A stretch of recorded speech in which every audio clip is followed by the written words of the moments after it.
Untitled Gore Project. Chapter 3, the third chapter, by Crandall.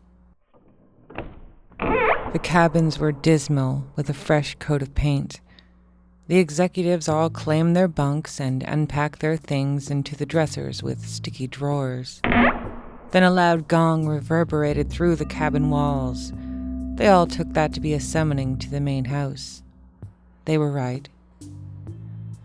Directly inside the doors of the main house was a medium-sized room with a staircase and 3 closed doors. When the executives entered, they saw the 2 counselors they had already met off to the left, and off to the right stood a middle-aged woman and a younger woman standing side by side. The younger woman had 2 black eyes and a bandaged nose. From the way they were dressed, it was clear they were the staff. There was a table with a small number of thin books on it behind the staff. No one said or did anything for a few tense moments. The executives looked at each other and shifted nervously. The counselors fell back into the comforting world of their clipboards, and the 2 servants stood, patient and calm, serene looks on their faces with eyes that focused on the middle distance. A series of discordant chimes erupted from somewhere, and everyone but the middle-aged servant jumped at the sudden noise. Some of the executives swore under their breath. Everyone looked up at the top of the stairs as a long, lean, older lady in a black gown appeared at the top landing. Her dress was vaguely Edwardian with its flounces and high neck. The illusion of her floating down the staircase, her feet unseen under the long dress, was broken only by the obvious creaking of the old wood of the stairs. When she arrived at the bottom, her stony pale face broke into a smile. "Welcome to Morningstar. You will refer to me as Madam," she said, making eye contact with each of the executives. Madam turned slightly, indicating with an extended arm and upward-facing open palm to the servants to her left. "This is Elsie. She oversees what I cannot." The middle-aged servant stepped forward slightly and bowed her head a little, a pleasant, closed smile on her face. "And this," Madam continued, "is Fiona. She works under Elsie." The young servant stepped forward as Elsie stepped back. After a moment, Fiona retreated to her original position.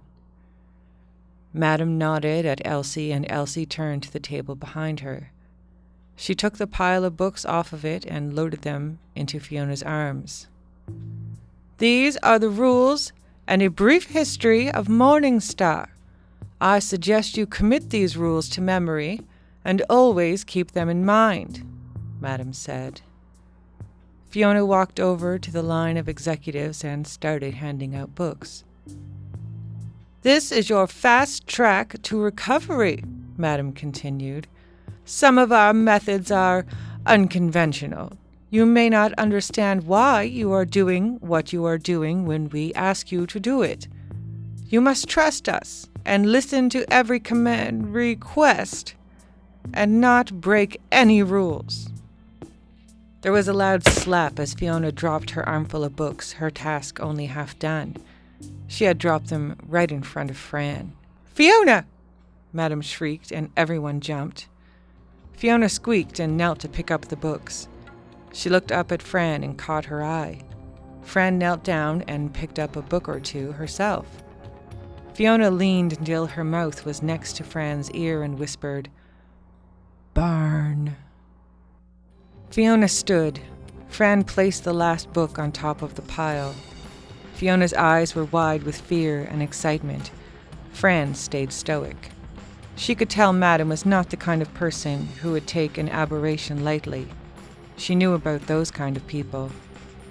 She looked at her tattooed hands, pondering barn. Fiona finished handing out the books to the executives. Madam told the executives they were to meet back up in the dining area in 20 minutes for a light lunch, and said they should use this time to read carefully. She ascended the stairs while the executives filed out, back into the sunshine. Fran and Esther retreated to their cabin. Unwilling to read, they sat on their beds and chatted. "Hey, Esther, something weird just happened," Fran said. Esther scoffed and rolled her eyes. "You're telling me this place is bizarre." "I mean, that girl. She said something to me when we were picking up those books." "Fiona?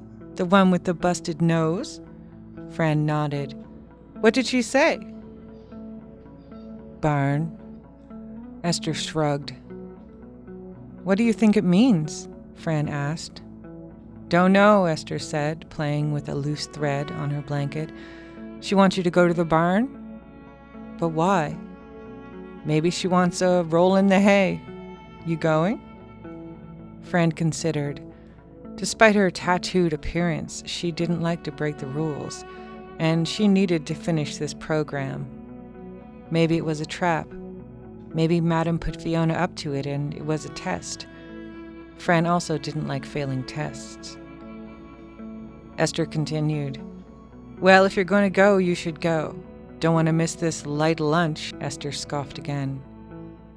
Fran's heart started beating hard and fast. She jumped up and left the cabin.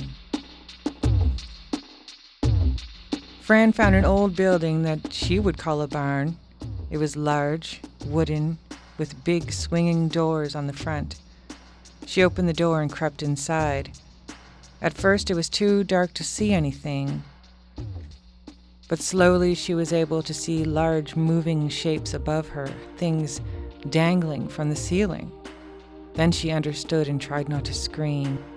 They were animal heads, crudely decapitated with ragged, uneven cuts.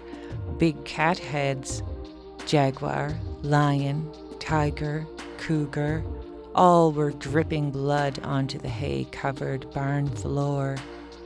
Fran clamped her hand over her mouth, smothering a squeak of fear and shock. She quickly backed out of the nasty barn.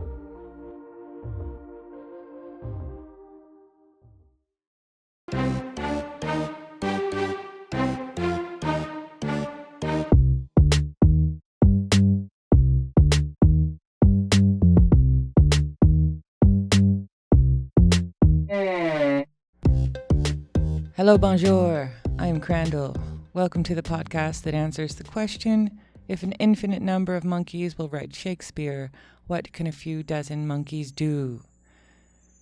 Together, we are going to write this story. We're going to write a gore story, a horror gore story, as was deemed correct by the Die Tower in the very first episode. And we actually had someone give me an illustration, and I was able to use it in my last illustrated podcast on Crandall Monk and YouTube. So thank you, Anonymous, for that. Come on, writers. The illustrators are showing you up. Together, we are going to write 10 chapters of this horror story. The subgenre is gore. This time, we're writing chapter 4, and there's going to be a brainstorm with a very special guest coming up soon. So that will help to guide you in your quest to write your 1,000-word chapter. Each chapter is 1.5 beats. We got our beats from our guru, T.L. Bodine. But T.L. Bodine doesn't just give us the beats. They also gave us some advice. So here's some guru advice. According to T.L. Bodine, you have to write it descriptively. Saying there was blood everywhere isn't going to cut it. You have to go in depth with the description, invoking the exact details so the reader can envision it clearly in his or her mind. How does it smell? How does it feel? How is it reacting with its environment? You'll get a lot more mileage out of blood painted the walls in messy strokes, the feathered splatter of arterial spray. It dripped down the walls, pooling darkly into the carpet. As he approached the scene, the floor made a damp squelch noise, like water being pressed from a damp sponge, and viscous crimson liquid welled up warmly between his toes, staining the skin. Well, thank you, T.L. Bodine, for those words of wisdom. I think it really puts it... Oh! Did you hear that? I think I hear Brainstorm coming. We're gonna have to sneak through the secret bookcase door into the Spooky Room Productions lounge. Let's hope someone is there to brainstorm with us. Let's go.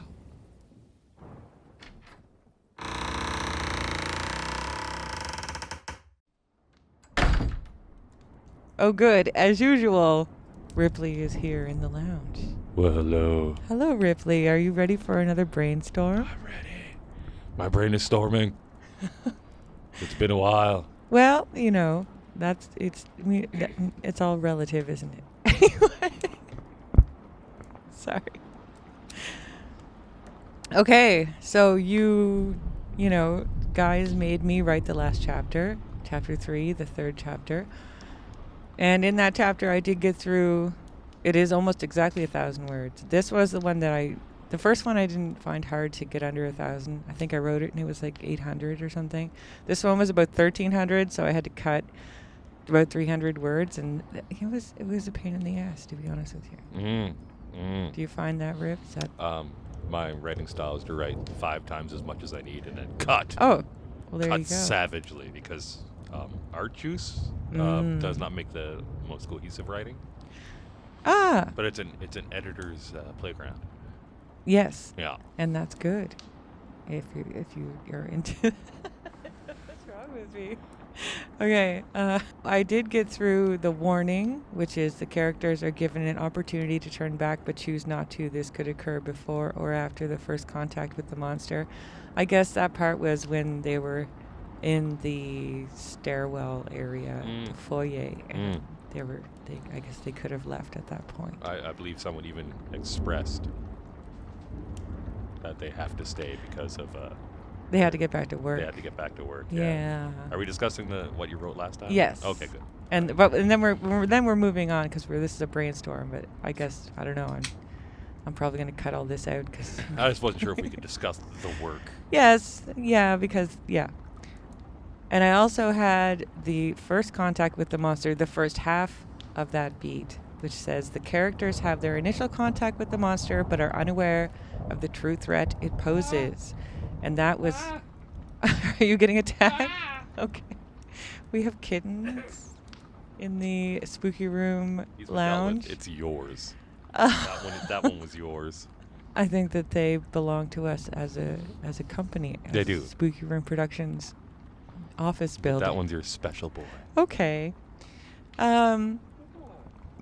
See, he's leaving now. I see him leaving. Oh, you can't quite get through the secret door because I've closed it. Cats have special powers. They can go anywhere. Oh, shit, he's opening it. What the fuck? All right. Well, you know what? Good for him. So I think that the first contact with the monster was the finding of the heads, I suppose. Now, the thing is about it is that there's still half of that beat to be written.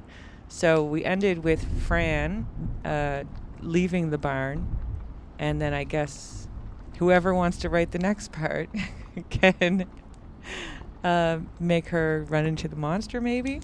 So that's the half beat, because as you know, every 1,000 words is a beat and a half. So the second part of the beat, which is supposed to be 666 words, devil number, shit gets real. This may be the first death or when seriously spooky activity begins. Regardless, this is when the danger becomes evident and unavoidable. Boom, boom, boom. So, let's brainstorm. We have to make the first contact with the monster, with Fran leaving the barn, and then... And Fran is She's the tattooed one. Okay. That's the salient... point of her. And she just leaves the barn at the end of the chapter. She's like, "Oh, look at all these heads. I gotta go." Well, I think it says that she backed out of the barn or something. Here, I can literally, it's right here. She quickly backed out of the nasty barn. Oh. Is what I wrote. I mean, there you go. So, I mean, she could always re-enter the barn. Yeah, like right back in. Yeah, she could be like, oh, fuck that. Yeah. Oh, I'm back in now. It's the fourth chapter starts with Fran re-entered the barn cautiously, unable to stop being curious about the blood on the hay or whatever. So, I don't know. What do you think? Should Fran go right back in? Should she try to leave and then be compelled to go back in? Compelled? In some way. With danger. No? Okay, you want her to be completely in control. Compulsion. No, you have to choose to go in. No, I mean she could be avoiding some worse danger. You know what I mean? It's like Oh yeah, it's okay to choose the evil monster thing, but you have to choose it of your own volition, and it's okay to choose it as a lesser of two evils. Okay. As in my thinking, you can do whatever. No, I mean everybody, you are the arbiter. You are the arbiter of that. Everyone listening, but also Rip is the horror specialist in the Spooky Room Productions office. I'm just an old man. No, you kids in your new hip ways. No, you have to smash. No, cuts if we don't 30-second stories. If we don't say that you are an expert, no one will listen to you. Oh yeah. You can just say that. No one will know that you don't know what you're talking about. Yes, exactly. It's not true though. He does actually know exactly what he's talking about. So many stories read. Oh my goodness. Oh. Well, how many horror movies have you watched this week? Or in an average week? I don't know, 4 or 5. Exactly. Okay. And that's been that way for, 30 years? Anyway, that's what makes you an expert. Like radio. Okay. Anyway, so you're okay, I'm saying that... Okay, so it's a half beat? Yes, so it's 333 words. Wow. Well, loosely. You don't know. Well, obviously I did. For the half beat? Yes. Okay, so we're still working on the half beat, and it's that they found something? It says, first contact with the monster. The characters have their initial contact with the monster, but are unaware of the true threat it poses. Whatever that may mean. But so then something can happen in the barn that she only halfway sees, or, through the door. Yes. Or, yeah. That's what I would do, something mysterious, and then you don't have to take that character out. But she's already out of the barn. I mean the character that's still in the barn. There's no more characters. Wasn't the maid in there or whatever? The one that told her to go there? No. Shit, I should have done that. You could always have someone else come in, or another mysterious character is in there. Oh my god. Okay, no. Okay, so Fran leaves the barn. And who's the person she was meeting and she hears no one. Oh, she just said barn then. She said was barn. And the other lady was like, maybe she wants to fuck you in the barn. I don't know. Are you going to go check it out? And she didn't actually meet anyone in the barn. No, all she did was see the heads. So it's very easy to have her back away, and then she's watching the barn, and the other person actually goes in the barn. Fran leaves the barn. What's the girl? Fiona. She, and then Fran hears something or whatever. She's like, oh shit, what the fuck is that? She's already freaked out. She dives in the bushes or something. She watches Fiona walk into the barn. That's so there we go. We have that. So if we want to, Fran can follow her back into the barn, or we can leave Fran and just go with Fiona. Or Fran could just mysteriously watch what happens to the poor girl in the barn. Yeah, so of course there's windows. It's a barn. Yeah, and a big door. And a door. It's daytime. No, is it? Yes, it is. Yeah, it's daytime. Yeah, it is. Because we're having a, what was it, a light lunch. Light lunch. I don't know. Of mysterious cold cuts. Maybe they're made of cat. My thing was I had to figure out a way to... Wait. Light lunch will be cat food. It's food made from cats. That doesn't really work because people don't eat cat food. Yeah, that's why it's macabre. Okay, you know what? Do you want to address the light lunch and they... Because the thing is, we have... Okay, what's the beat after the monster? The beat after the monster is, shit gets real. This may be the first death or when seriously spooky activity begins. Regardless, this is when the danger becomes evident and unavoidable. Oh. I don't know. Oh, that's a lot. I know, you got 666 words. Because I feel like we haven't set up anything yet. Fuck. This But is what happens when you write things and you don't have a. I guess shit gets real. Doesn't necessarily have to happen to the whole group, though. No, it could. Fran could be killed right now, or Fiona, or there could be some innocent who's trapped somewhere who gets murdered or something. Who was that? I don't know. Did the cat just jump at the door? Yeah, he must have. That's probably Hermes trying to get in through the secret door. Jesus Christ. He is very powerful. That's the other kitten. He's 6 months old. My God. All right. So yeah, I would do that, and something horrible happens in the barn. You don't see the person actually get killed. Yeah. So that we can hold them off because we don't have so many characters. We need to keep them for a bit. And then we can get rid of Fran. But then again, Fran has to stay alive so she can go back and tell people stuff. Yeah, and everyone's like paired up. So if you're going to do a Predator style, where everyone has a buddy that dies, and they go, "No, my buddy." Yes. So you need a couple more seconds for that.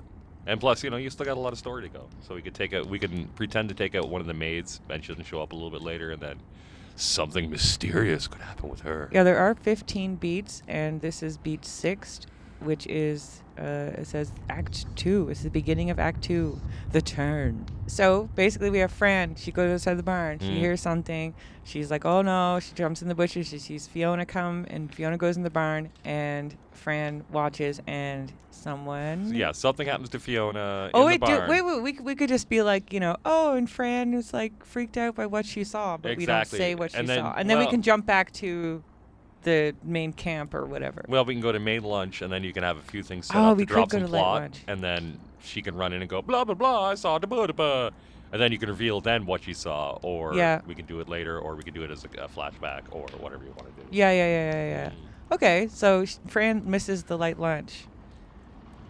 Or does she come in during a light lunch? She would come in during light lunch. And are they eating cat food? We have some, are they actually eating cat food? They could be eating mysterious meat that they don't know what it is.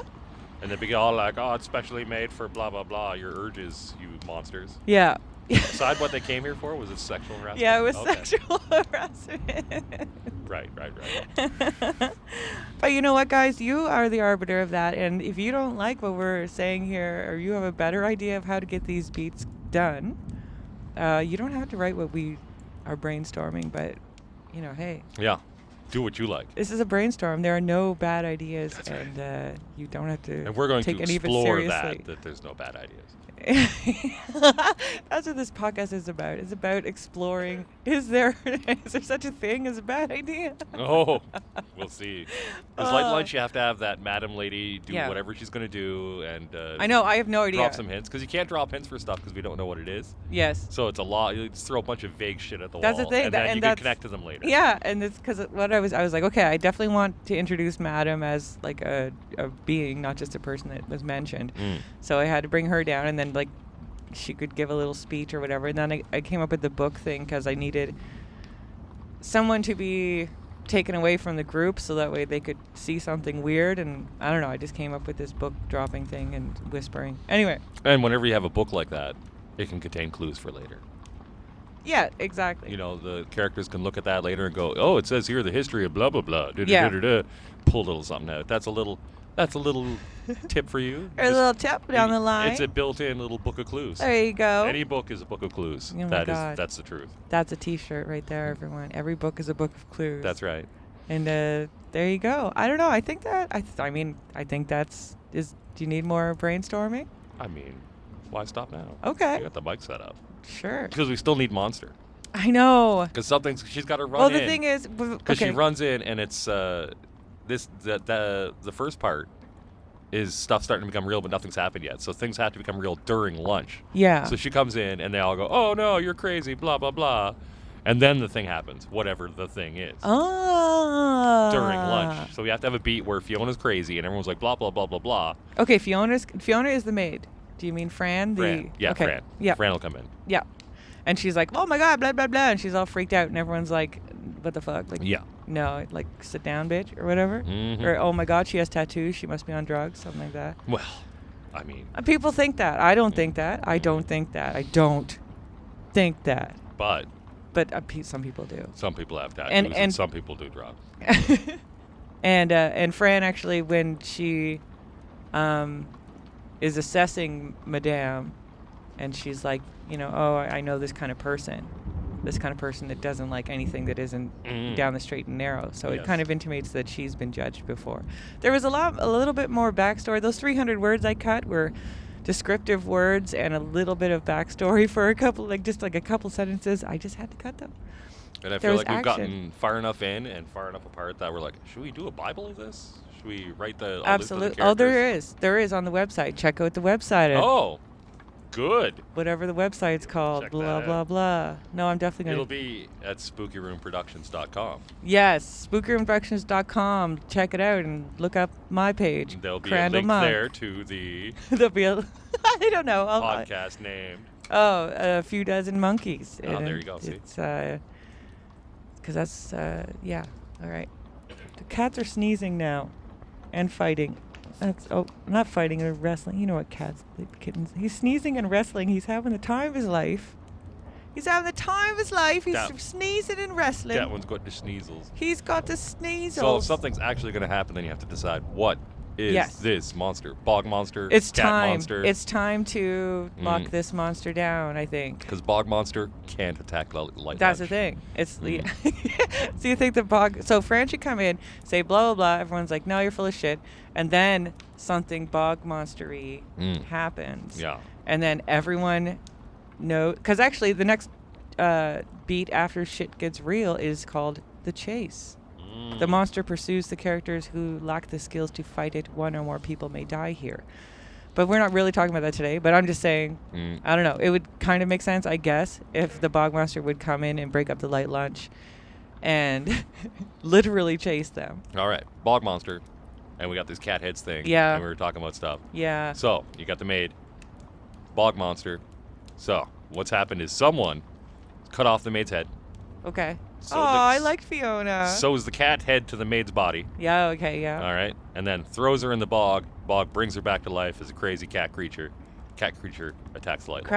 Yeah, okay. I'm down with that. That's what I would roll with. Okay, so Fiona, when she... You can't reveal all that right away, but that would be the idea. When Fiona... I'm sorry, shit. When Fran comes in and busts up the light lunch,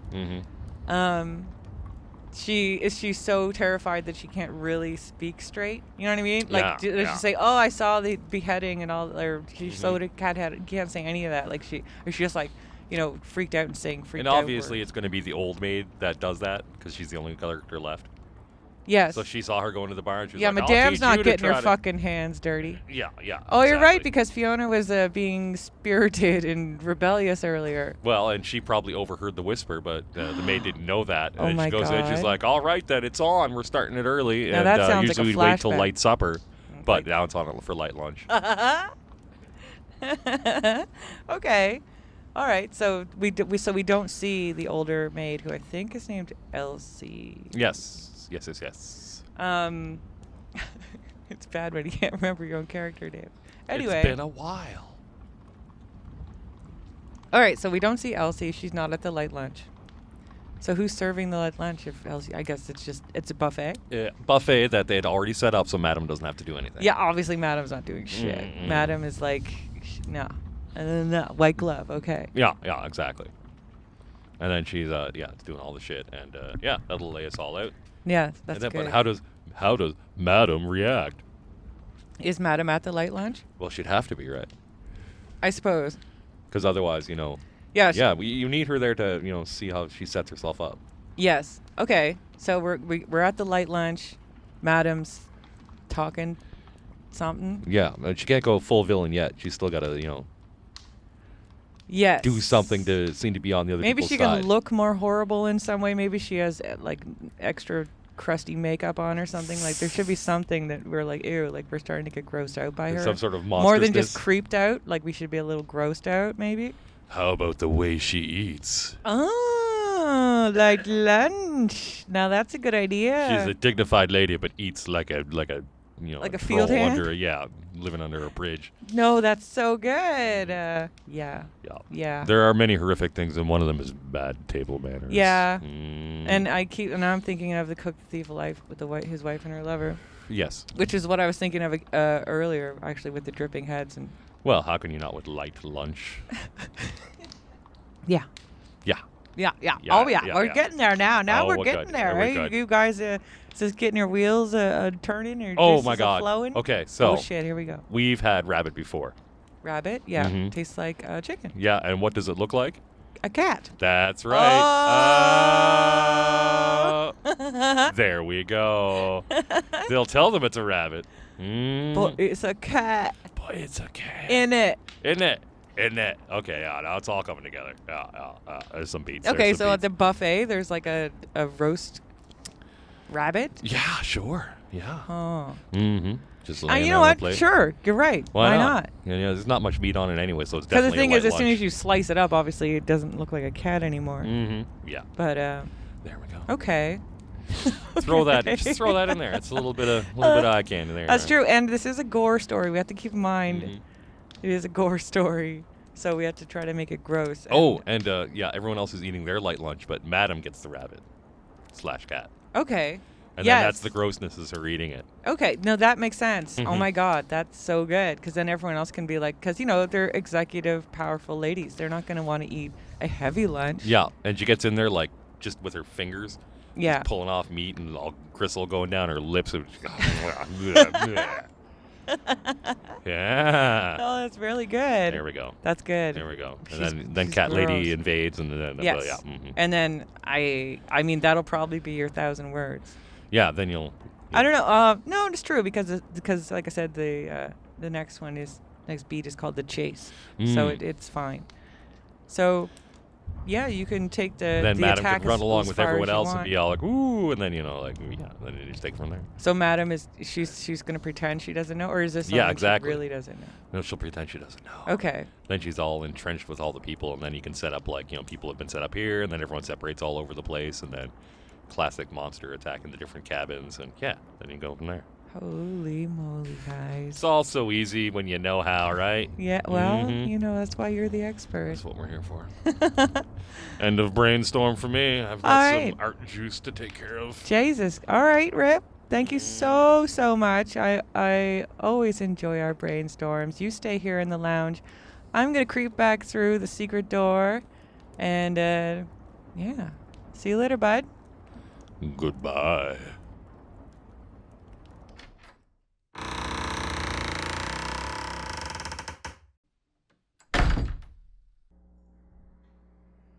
Wow, thank you, Rip, for the brainstorm.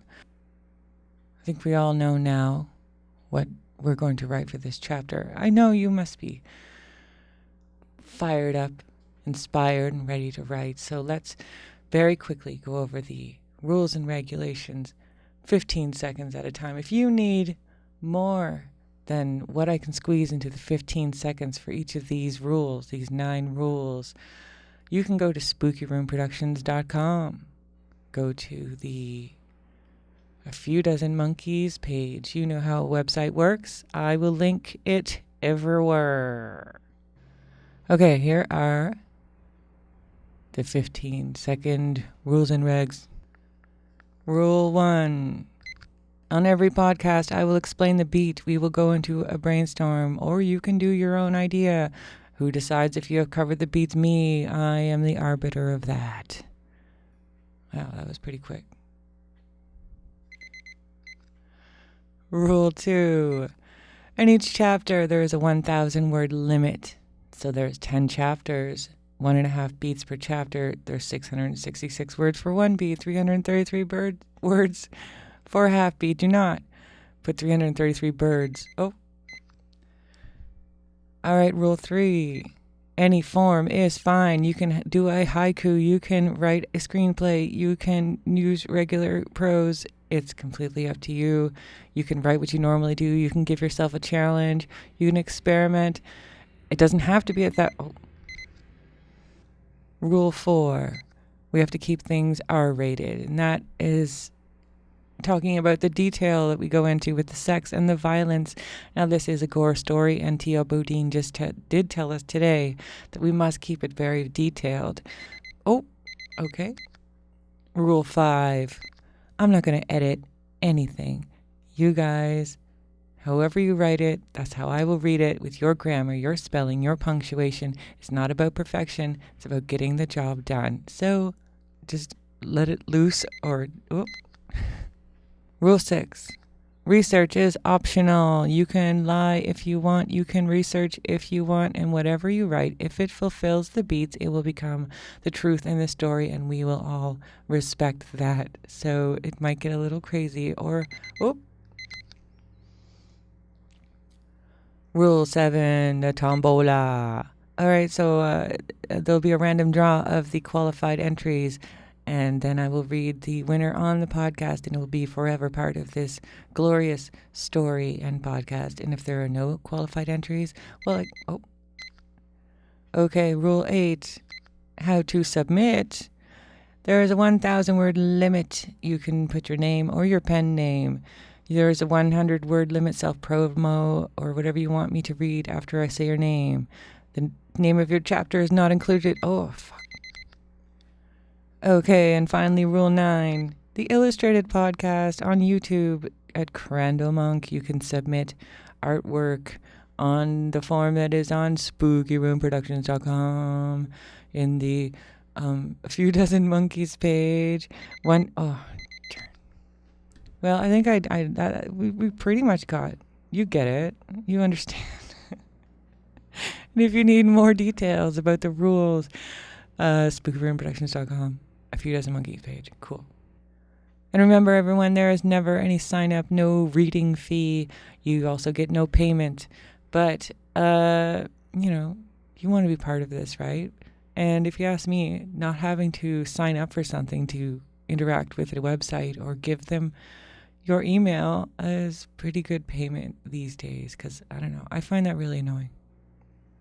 So all you have to do is plunk your story or picture into the form, and that is all the information on you I am trying to get. All right. But I think there's one more thing we should do before we go, and I think it's an author quote.